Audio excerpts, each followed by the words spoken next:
Perkenalkan, nama saya Stefani Dewi. Saya dari Prodi Manajemen Fakultas Ekonomi dan Bisnis Universitas Matsung dengan NIM 1118166.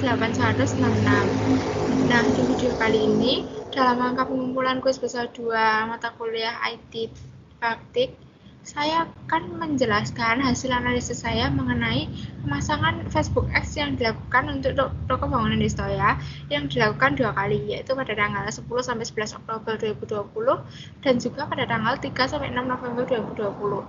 Selamat menonton.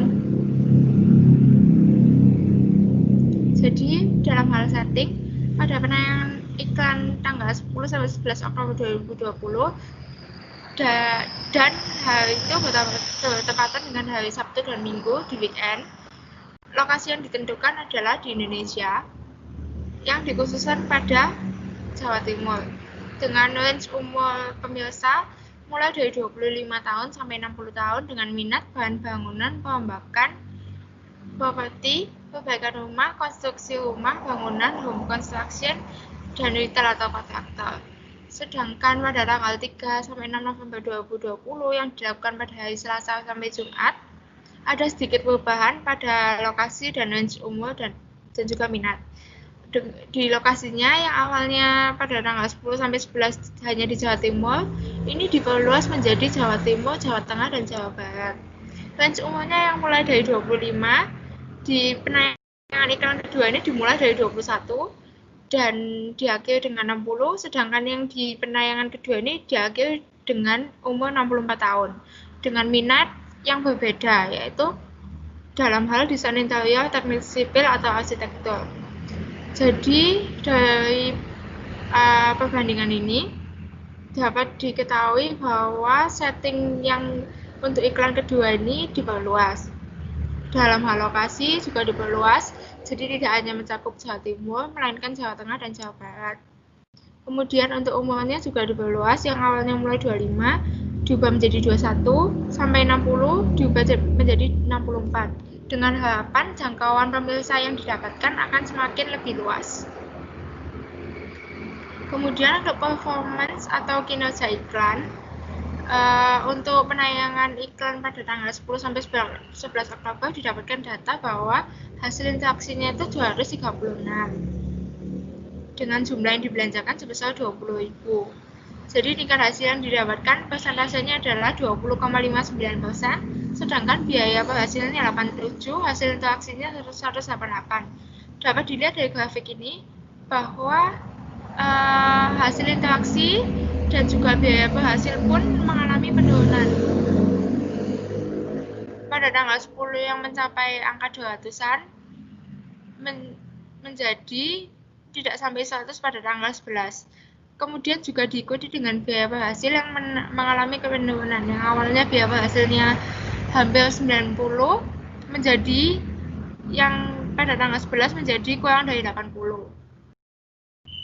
Untuk performance-nya pada penayangan iklan tanggal 3 sampai 6 November 2020 mendapatkan hasil interaksi sebesar 1.654, jumlah orang yang dijangkau sebesar 7.872 dengan jumlah yang dibelanjakan 80.000. Di sini dapat dilihat bahwa jumlah yang dibelanjakan pada penayangan iklan pertama hanya 20.000, sedangkan yang kedua 80.000, berarti 4 kali lipat. Namun, jumlah jangkauan yang didapatkan jauh lebih besar daripada penayangan iklan yang pertama, di mana penayangan iklan yang pertama hanya 1.000, sedangkan penayangan iklan yang kedua mencapai 7.000 atau hampir 8.000, yang berarti naik 7 kali lipat, padahal jumlah yang dibelanjakan hanya naik 4 kali lipat. Hasil interaksinya yang didapatkan 1.654 dengan biaya per hasil 48, namun persentase tingkat hasil 18,82%, sedangkan dari yang penayangan sebelumnya adalah 20,59%. Yang berarti iklan ini menurut saya mendapatkan jangkauan orang yang lebih banyak. Namun, interaksi yang didapatkan itu hanya sedikit. Jadi biayanya yang dikeluarkan juga lebih sedikit daripada penayangan iklan yang sebelumnya, sebesar 87. Namun di dalam grafiknya ini, jika di penayangan sebelumnya mengalami penurunan, kalau ini acak, yang awalnya mengalami kenaikan, kemudian mengalami titik puncak pada tanggal 4 November, yaitu sebesar 600 lebih orang yang melakukan interaksi pada postingan. Kemudian tanggal 5 penurunan dan tanggal 6 mengalami penurunan juga. Untuk biaya berhasil, yang mengalami tingkat biaya berhasil paling rendah adalah juga pada tanggal 4 November dengan biaya berhasil nggak sampai 60, di bawah 60 rupiah. Jadi dengan tingkat interaksi yang banyak pada tanggal 4 November, namun hanya mengeluarkan biaya berhasil yang dengan jumlah yang paling sedikit. Kemudian untuk demografi penayangan berdasarkan range usia pemirsa. Pada tanggal 10 sampai 11 Oktober 2020, untuk range usia 18 sampai 24 tahun tidak ada data. Karena mengingat di awal tadi saya jelaskan bahwa range usia pada penayangan iklan pertama hanyalah dimulai pada umur 25 tahun. Jadi untuk range usia 18 sampai 24 tahun tidak ada data. Kemudian untuk penayangan iklan kedua, umur 18 sampai 24 tahun ini ada data yang didominasi oleh laki-laki. Karena kita tahu sendiri, asumsi saya sendiri pun juga begitu, bahwa minat dalam hal bidang bangunan ini akan lebih diminati oleh laki-laki. Mungkin laki-laki yang sebagai arsitek yang ingin membangun rumah atau mempunyai toko bangunan akan tertarik melihat iklan ini. Ini untuk usia 25 sampai 34 tahun, tanggal 10 sampai 11 Oktober, didominasi oleh laki-laki juga. Yang penayangan kedua juga didominasi oleh laki-laki. Kebanyakan memang didominasi oleh laki-laki, sehingga saya akan langsung menyimpulkan kepada data range usia keseluruhan.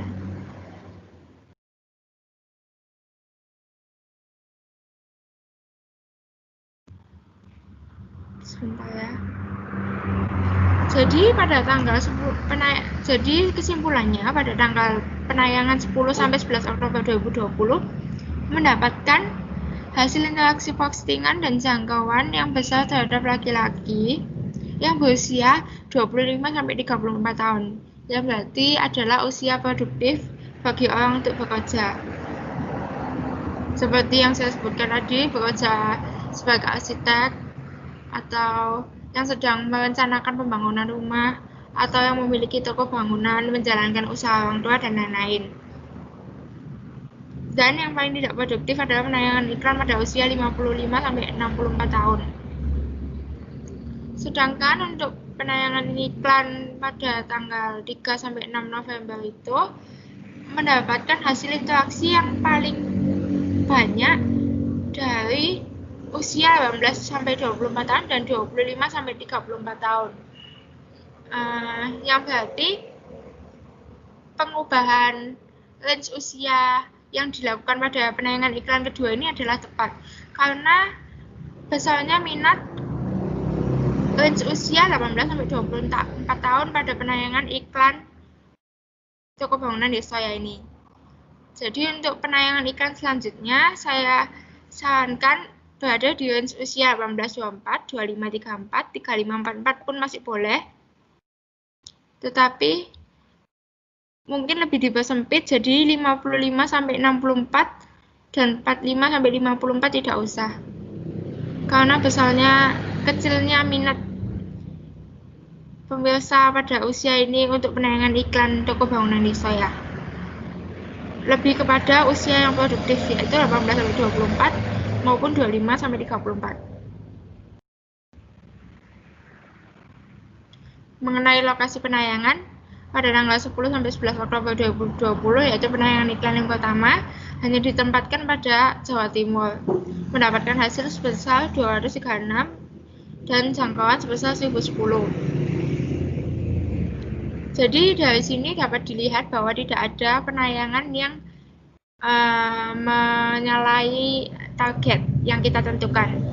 Kita menentukan target hanya Jawa Timur, maka penayangan yang dilakukan pun hanya di Jawa Timur saja.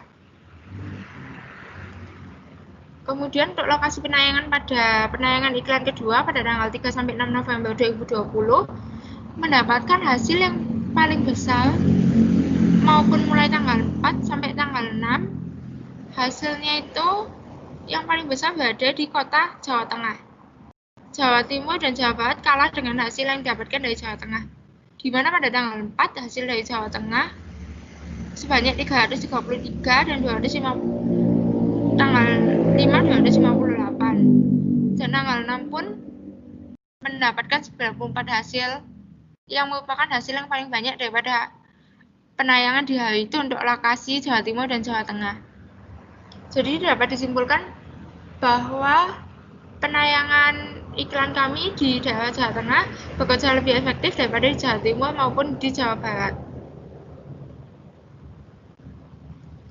Kemudian untuk penempatan postingan pada tanggal 10 sampai 11 Oktober sama hasilnya dengan pada tanggal 3 sampai 6 November, yaitu didominasi oleh penayangan di Facebook. Karena pastinya Facebook sendiri pun lebih memfokuskan penayangannya pada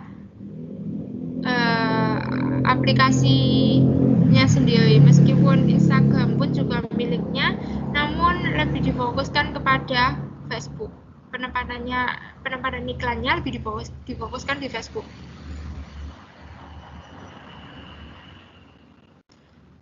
Kemudian untuk segmentasi psikografis terhadap jam penayangan pada tanggal 10 sampai 11 Oktober 2020. Untuk jam dini hari mulai dari jam 12 malam sampai jam 4 pagi masih belum ada hasil yang terlalu bagus. Sampai jam 8 pagi pun masih belum ada hasil yang terlalu bagus. Hanya yang agak lumayan bagus di 6 sampai jam 7 yang merupakan jam bangun paginya, yang biasanya merupakan jam bangun paginya orang-orang. Yang biasanya setelah kita bangun pagi akan membuka HP, bisa jadi orang-orang itu membuka Facebook dan melihat penayangan iklan toko bangunan desa saya. Kemudian pada jam siang hari, penayangan hasil yang paling banyak didapatkan pada jam 11 sampai jam 12 siang. Dimana pada saat kan jam-jam segitu merupakan jam makan siang. Bisa jadi makan siang bersama keluarga, atau pada tanggal 10-nya ini makan siang bersama teman kantor dan lain-lain. Jadi penayangan iklan akan lebih efektif pada jam-jam ini.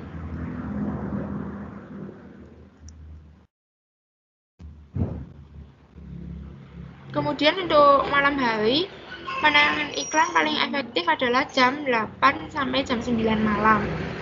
Di mana jam-jam ini adalah jam orang-orang pulang kerja dan beristirahat, sehingga mereka melihat penayangan iklan toko bangunan desa saya di Facebook-nya saat mereka akan tidur.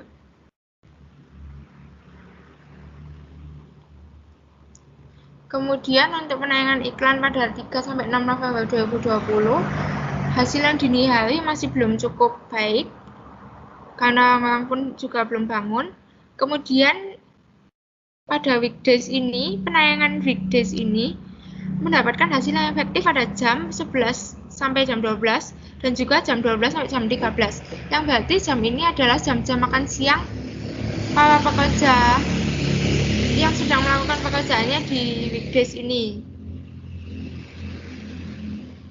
Jadi saat makan siang mereka juga membuka HP, membuka Facebook, lalu melihat penayangan iklan ini. Sedangkan jam-jam lainnya menurut saya kurang efektif karena itu adalah jam mereka bekerja.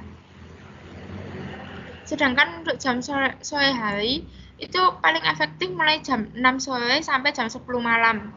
Di mana pada jam-jam ini orang sudah pulang kerja. Mungkin mereka melihat penayangan iklan ini di jam 6 sore atau jam 6 sore sampai jam 8 malam ini pada saat makan malam. Kemudian jam 8 malam sampai jam 10 ini adalah jam mereka akan tidur. Sehingga pada saat mereka akan tidur biasanya kan selalu HP-an. Kemudian HP-an membuka Facebook dan melihat postingan tersebut.